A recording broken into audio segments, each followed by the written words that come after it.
ने कहा है कि उन्होंने कल भी कहा था कि यूटी हुकूमत को एतमाद में लेना जरूरी है।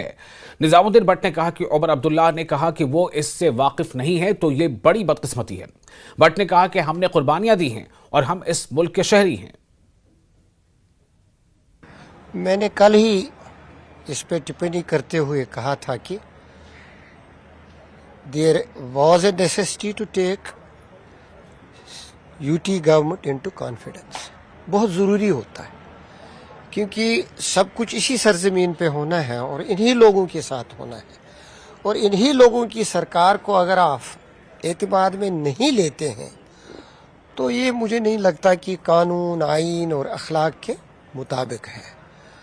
उमर साहब ने अब कह ही दिया कि मुझे एतमाद में नहीं लिया गया, मेरी सरकार को एतमाद में नहीं लिया गया, इंटेलिजेंस इनपुट्स मेरे साथ शेयर नहीं किए गए। This very very unfortunate. हम इस मुल्क का हिस्सा हैं,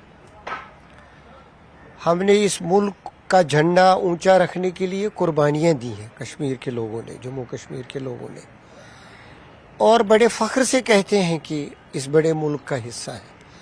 अगर इस मुल्क में कहीं कहीं कोई विवाद है तो आइन में भी गुंजाइश है कि उनके साथ अदालती निज़ाम, आइनी निज़ाम के तहत निपटा जाए। ऐसा कई मामलात में नहीं हो रहा है, जो बदकिस्मती की बात है। और ख़ास तौर 2019 के बाद कांग्रेस का रवैया पहले हमेशा यही रहा था कि आइन और कानून की ताबेदारी हो और विवादी मामलात में डिसेंट वॉइसेस से निपटने के लिए पहला रास्ता डायलॉग और रिकन्सिलिएशन का इख्तियार किया जाए। टेररिस्ट से तो सिक्योरिटी एजेंसीज निपटती हैं, लेकिन जो पॉलिटिकल ऑर्गेनाइजेशंस हैं, व्हाटएवर द व्यू पॉइंट, उनके साथ पॉलिटिकल अप्रोच के साथ निपटा जाता है। और दो तंजीमों पर पाबंदी के हवाले से उमर अब्दुल्ला के बयान पर सियासत गर्म हो गई है। बीजेपी रुकन असेंबली सतीश शर्मा ने कहा है कि यह मामला मरकजी हुकूमत के डोमेन में है और हर किसी को अपने अपने दायरे इख्तियार की चीजों की फिक्र करनी चाहिए। उन्होंने कहा कि ये लोग जो कुछ कर रहे हैं इससे रियासत की बहाली जल्द मुमकिन नहीं लग रही है। सतीश जी, जो अभी बजट चल रहा है और कहीं ना कहीं कल उमर अब्दुल्ला ये बोल बैठे कि जो दो आउटफिट्स पे बैन लगा उनको इसकी जानकारी नहीं थी, उनको जानकारी नहीं दी गई थी। उस पर बड़ी सियासत मची हुई है। क्या कहूं, वो मुख्यमंत्री है इस प्रदेश के। अब वो ऐसे शब्दों का प्रयोग करेंगे तो मुझे भी उनके ऊपर थोड़ा सा दया आती है कि उनको पता नहीं था या नहीं था। जिसके डोमेन में जो होगा वो उसी तरह से करेंगे ना। अब ये भारत सरकार के डोमेन में था, यहाँ पे क्या क्या हो रहा था, तो उन्होंने जो निर्णय लिया तो हम लोग उसका स्वागत कर रहे हैं। और क्या कह सकते हैं, मुख्यमंत्री जी वो कबूतर की तरह आंखें बंद कर लें तो हम क्या कहेंगे साहब।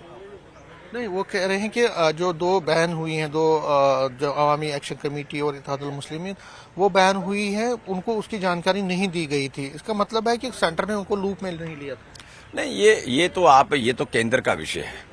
इसके ऊपर हम लोग अगर कोई कमेंट करेंगे, कोई टिप्पणी करेंगे तो वो जायज नहीं है। ये तो केंद्र का विषय है और इनको अगर लगता था तो इनको केंद्र के साथ बात करनी चाहिए थी, गृह मंत्री के साथ बात करनी चाहिए थी। इनको क्या दिक्कत है, ये तो मुख्यमंत्री हैं इस प्रदेश के, कि क्यों किया, क्या किया, ये तो इनका विषय था ना, ये हमारा विषय तो नहीं है ना।